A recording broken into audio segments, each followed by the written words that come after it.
In the previous video, we saw some of the limitations of using a single perceptron, as the output is only a linear combination of the inputs, and how we need to introduce some non-linearity into our network. One of the key questions then is, how do we extend from going from a single neuron to a neural network? We will define a multi-layer perceptron as being one where the perceptrons are divided up into multiple layers. The output of a perceptron will be the input to another perceptron. We will say that this is a fully connected layer, and so each layer processes all of the outputs from the previous layer. Each of the perceptrons in the diagram behave like the single perceptron. The input is a linear combination of the sum of the products of the weight times the input. The input to this perceptron is a linear combination of all of the outputs multiplied by a weight, which I have indicated by Wij, of perceptrons from the previous layer. The output from this perceptron is connected to all of the perceptrons in the next layer. We introduce the non-linearity by ensuring that the activation function we use, the function that determines if a neuron triggers or not, is nonlinear. So we have an input layer and an output layer. And if we have any layers in between, as shown in this diagram, this is known as a hidden layer. Here we only have one hidden layer, but in reality there could be multiple hidden layers.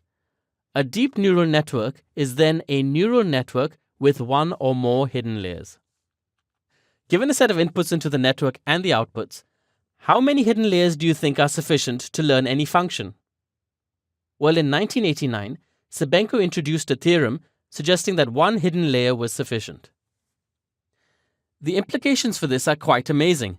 This means that a neural network with only one hidden layer can predict an output or a close approximation of an output, even if the output is complicated, like the one here. Sebenko's theorem states you need only one hidden layer to create a model with a close approximation. What you will find is that many popular neural networks have 10, 20, 50, and more hidden layers, as these models can provide more accurate results. So you might be wondering, why the hype for neural networks now? Many of the dates that we have looked at happened a long time ago. The electronic brain also had a concept of weights in the 1940s, but these weights could not be learned. Next came Rosenblatt's creation of a perceptron in 1957.